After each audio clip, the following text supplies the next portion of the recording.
इस जिले के जिला संघ चालक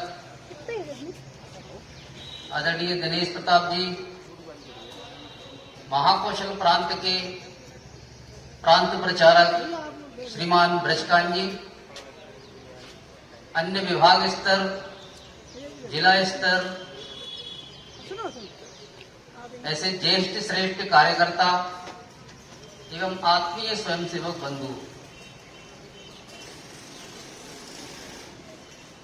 आज हम सभी जिस निमित्त यहाँ पर एकत्रित हुए हैं,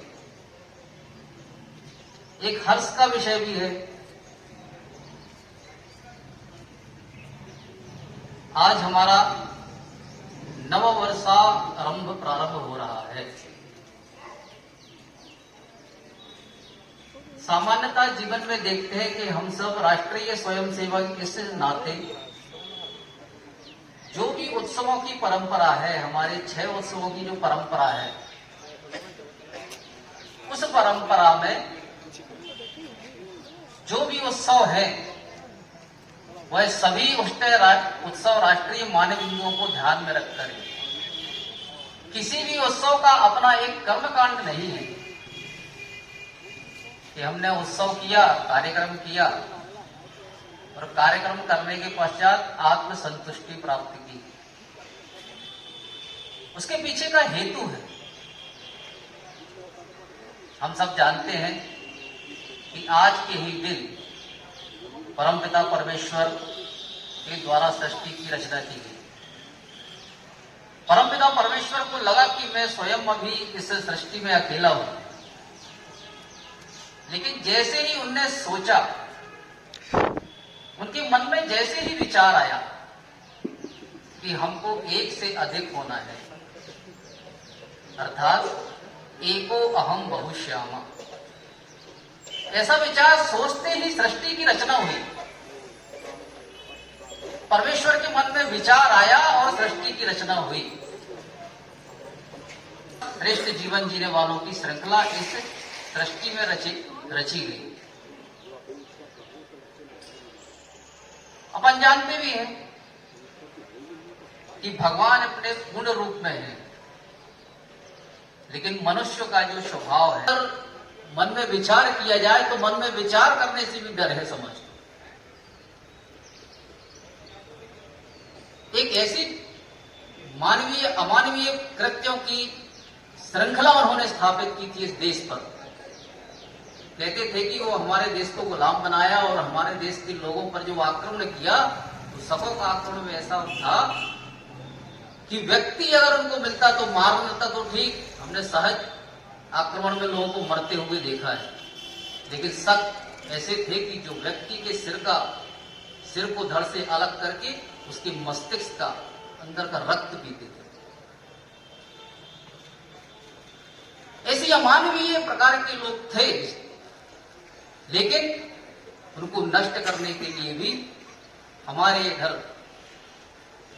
शालिवाहन शक जैसे शालिवाहन नाम के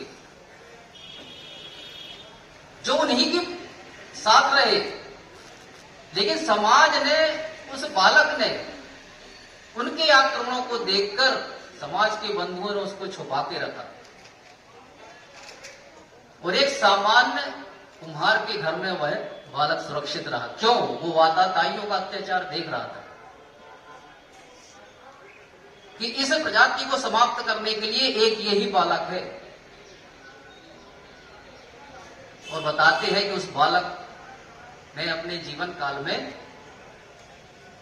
और एक कुम्हार के यहां पर रह करके, कहते हैं ना, संख्या बल, धन बल, समाज बल सब आवश्यक है,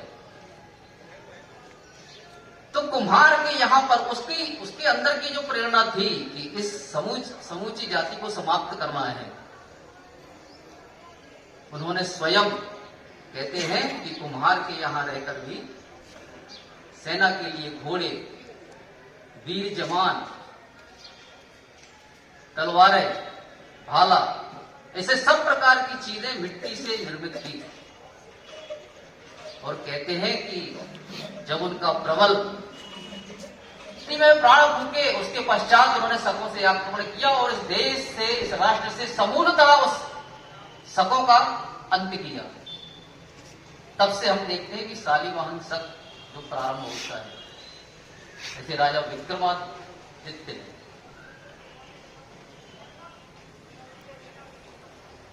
कहना चाहिए तो ये कुल मिलाकर ऐसा नहीं है कि हम केवल पूर्व में क्या था, आज वर्तमान की क्या परिस्थिति है, इस नव वर्षारंभ में क्या हमको सोचने की आवश्यकता है, पूर्व में हमसे क्या हुआ और आज हम वर्तमान में किस परिस्थिति में हैं। कहते हैं कि यह वर्ष प्रति वाला उत्सव यह संकल्प का उत्सव है, यह संकल्प लेने का उत्सव है। उत्सव मनाने का नहीं कि झंडियां हैं और बहुत सारे गाजे बाजे नगाड़ों के साथ हमने उत्सव मनाना, एक सहज प्रक्रिया है समाज की, करना आवश्यक है, समाज को बताने की भी आवश्यकता है। लेकिन इस महत्वपूर्ण उत्सव का जो लक्ष्य है, इस लक्ष्य का जो ध्येय है, वो व्यक्तिगत संकल्प लेने की आवश्यकता है हम सभी को। संविधान सभा का जब संविधान बना, उसमें बाबा साहब अम्बेडकर ने जब संविधान सभा को संविधान सौंपा तो उन्होंने यही कहा था, संकल्प लेना अर्थात कैसा लेना। संविधान बना, संविधान सभा को वो सौंपा, संविधान में बैठे लोगों के बीच में संसद में उन्होंने कहा कि संविधान बना है, यहां पर बैठे समूचे लोगों के समक्ष इस संविधान को सौंप रहे हैं, लेकिन उस संविधान की रक्षा करने के लिए हम सब एक हैं। संविधान में बैठे हो, संसद में बैठे सभी लोग एक हैं, ना कि कोई जाति मत पंथ संप्रदाय के। यहां बैठते समय, संविधान बनते समय संविधान के प्रति हमारी जो कल्पना है, हमारा जो कार्य है, वो समान है। इसकी रक्षा करने के लिए हम सभी का समान उद्देश्य है। क्योंकि बना, लेकिन सुरक्षा करने के लिए कौन है? तो हम सब संविधान में बैठे लोग हैं, विभिन्न राजनीतिक पार्टियों के विचारों के लोग होंगे, लेकिन इस संविधान की सुरक्षा करने के लिए हम सब एक है। यह विचार डॉक्टर बाबा साहब अम्बेडकर ने दिया संविधान सभा को संविधान सौंपते समय। उसी के पश्चात हम देखें तो एक बड़ा, आज के दिन का एक बड़ा ही महत्व है, पूज्य डॉक्टर साहब का जन्म दिवस भी।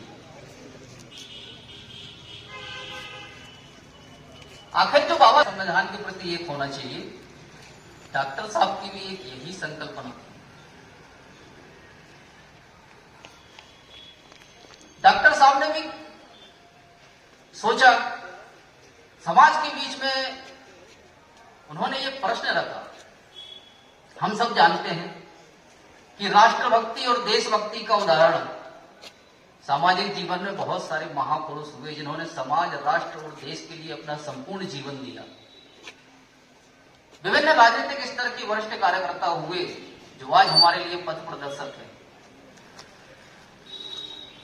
लेकिन डॉक्टर साहब ने सोचा कि सभी क्षेत्रों में बड़े बड़े लोग कार्य कर रहे हैं, किसी न किसी एक बड़े उद्देश्य को लेकर काम कर रहे हैं, और उनके उद्देश्य भी पूर्ण होंगे। लेकिन डॉक्टर साहब के मन में विचार आया कि जब सभी बड़े बड़े लोग बड़े उद्देश्यों को लेकर काम कर रहे हैं, तो एक उद्देश्य को लेकर संपूर्ण समाज के बीच में डॉक्टर साहब ने उस छोटे से उद्देश्य को लेकर काम किया। क्या काम किया?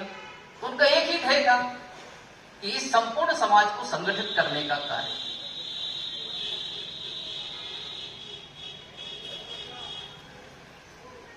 डॉक्टर साहब के मन में यह प्रश्न आया। कहते हैं कि संघ स्थापना के पूर्व भी, संघ स्थापना के बाद भी एक उत्कट राष्ट्रभक्ति का उदाहरण अगर देखना है तो हमको डॉक्टर साहब के जीवन से देखना चाहिए। राष्ट्र में बहुत सारे महापुरुष हैं जो हमारे लिए वंदनीय हैं, उनका भी अपना एक पथ प्रदर्शक मार्ग है समाज के लिए। राष्ट्रीय स्वयंसेवक संघ इस नाते डॉक्टर साहब का जीवन पर हमको ध्यान देने की आवश्यकता है। कैसी उत्कट राष्ट्र, आज के दिन ही सूर्य के उदय के साथ ही परम डॉक्टर साहब का जन्म हुआ, केशव का जन्म हुआ। केवल मात्र एक प्राथमिक कक्षा में पढ़ने वाले बालक को, तो उस कक्षा में पढ़ने वाला, 8वीं कक्षा पढ़ने वाला बालक अर्थात केशव, तो उस राज्यारोहण के दिवस पर बंटने वाली मिठाई जो कक्षाओं में सामान्यतः सबको दी जाती है। अब एक बालक के मन में कैसे विचार आ सकता है कि जिन्होंने हमको इतने वर्षों तक गुलाम बना कर रखा, उनके राज्यारोहण की हम क्यों इसका और इस मिठाई को सेवन करें। उनका कहना था ये मिठाई मेरे लिए विष के समान है। अब एक छोटे से बालक में उतने राष्ट्रभक्ति कैसे आती है? ये अंतःकरण की आवाज है। सामान्यतः जब डॉक्टर साहब जैसे ही आयु बढ़ती गई, डॉक्टरेट की पढ़ाई की, उसके पश्चात घर वापस आए, समाज का काम करने का निर्णय लिया, तो कहते हैं डॉक्टर साहब का मन में केवल एक ही विचार था कि हम अर्थात गुलाम हुए तो कैसे हुए।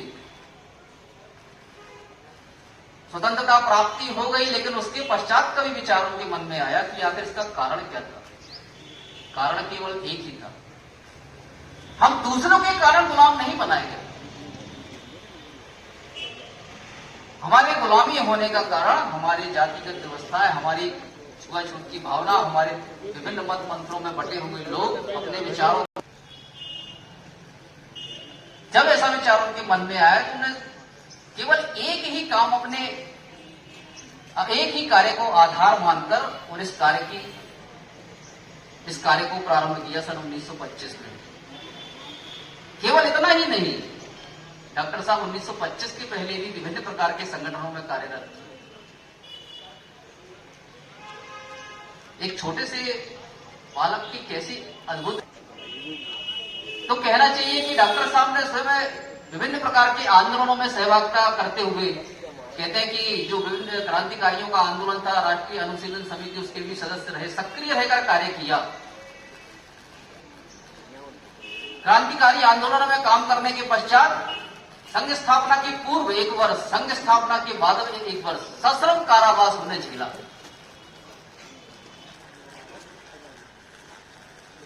उनकी उत्कट राष्ट्रभक्ति का उदाहरण हम सबके ध्यान में आता है। तब डॉक्टर साहब अकेले थे। जब नागपुर से संघ प्रारंभ हुआ, संघ प्रारंभ किया, तो डॉक्टर साहब अकेले थे। ऐसे ही समूचे अपने विभिन्न ऐसी प्रतिभा के बालकों, 8 से 17 बालकों को लेकर के साथ में और संघ की स्थापना की। कोई जाति नहीं, प्रथम शाखा प्रारंभ होने से ही डॉक्टर है, ये सभी प्रकार की विषमताओं का ध्यान ही नहीं आया किसी को कि जाति क्या है, ऊंच नीच क्या है, इन विषयों का ध्यान ही नहीं आया। राष्ट्रीय स्वयंसेवक संघ के अर्थात समाज की प्रथम शाखा जब मोहिते के बाड़े में प्रारंभ हुई, तब इन व्यवस्थाओं का बिल्कुल ध्यान ही था। विषमता को बिल्कुल एकदम समूलतः इन बातों को नष्ट करके इस संघ का प्रारंभ हुआ। पहली शाखा में ही, शाखा में लोग आए, किसी ने उसकी जाति नहीं पूछी, किसी ने उसका ऊंच नीच का भाव नहीं पूछा, किस मत पंथ संप्रदाय को ये नहीं पूछा। एक साथ उठना, एक साथ बैठना, एक साथ। डॉक्टर साहब ने संघ प्रारंभ करने के पूर्व ही तय कर लिया था। डॉक्टर साहब विचार सबसे करते थे, डॉक्टर साहब का व्यक्तिगत विचार होता था, लेकिन जब तक समाज, जब तक संपूर्ण कार्यकर्ताओं की सहमति नहीं आती थी, और जो सहमति आती थी वो डॉक्टर साहब का विचार होता था। एक अलौकिक प्रतिभा थी डॉक्टर साहब।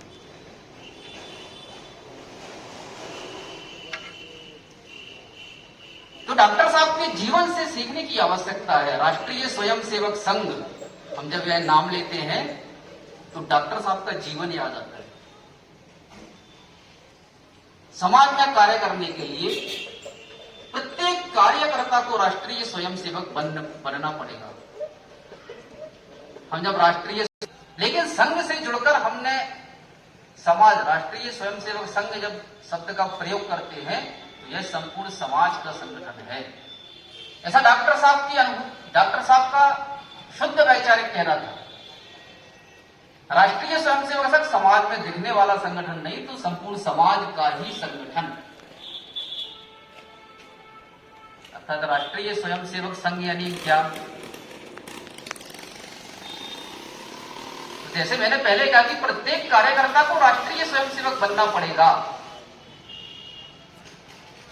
ऐसे प्रत्येक कार्यकर्ता में शुद्ध चारित्र का निर्माण, अनुशासन का भाव, अपने समाज, देश, राष्ट्र के प्रति हमारी अविचल देशभक्ति,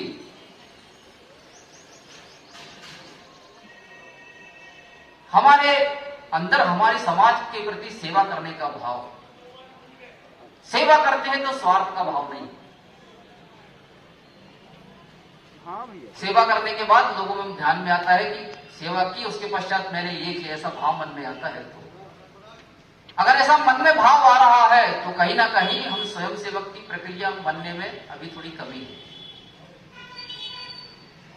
शुद्ध विशुद्ध चारित्र, अनुशासन, राष्ट्रभक्ति का भाव, सेवा का भाव, समर्पण का भाव, त्याग का भाव, आत्मबल का भाव, ऐसे सभी बिंदुओं के आधार पर एक कार्यकर्ता, एक स्वयंसेवक के मन में जब तक ये भाव पैदा नहीं होंगे अपने समाज के प्रति, तब तक वो स्वयं कह नहीं सकता, या सामने वाला या हमको प्रतीत नहीं होता कि मैं संघ का स्वयंसेवक बनने की प्रक्रिया में हूं। अगर ये सब भाव आते हैं, काम करते करते ये भाव अपने में उत्पन्न होते हैं, तब हम कहीं जाकर कह सकते हैं कि राष्ट्रीय स्वयंसेवक संघ का स्वयंसेवक बनने का हम प्रयास कर रहे हैं। क्योंकि संघ का स्वयंसेवक बनने के लिए जीवंत प्रयास करना पड़ता है। हम जीवन में कुछ ना कुछ नया सीखने का प्रयास करते हैं।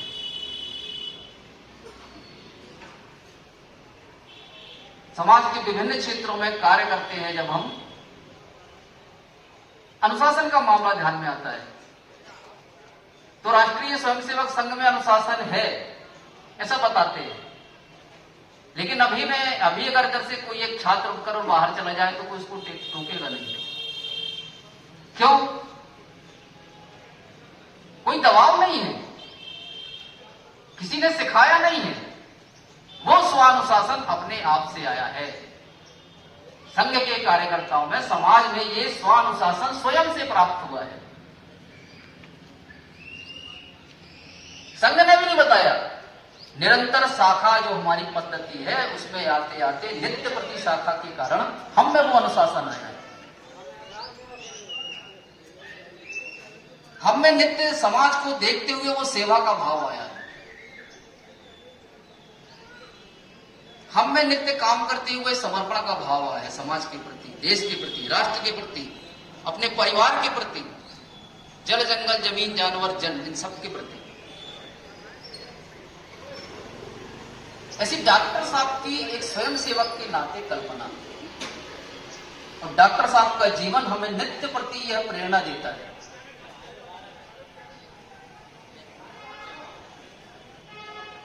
राष्ट्रीय स्वयंसेवक संघ का कहना चाहिए नाम बाद में है, डॉक्टर साहब का जीवन पहले उदाहरण था। कहते हैं कि कार्यकर्ता का बोलने से प्रभाव नहीं पड़ता, संघ में बोलने का कोई काम नहीं है। ऐसा एक कार्यकर्ता कहते थे कि संघ में बोलने का कोई काम नहीं है, काम ही जो काम है वही बोलता है संघ को। संघ में बोलने से ज्यादा कुछ होता नहीं है, लेकिन राष्ट्रीय स्वयंसेवक संघ का जो कार्य है वही बोलता है समाज में।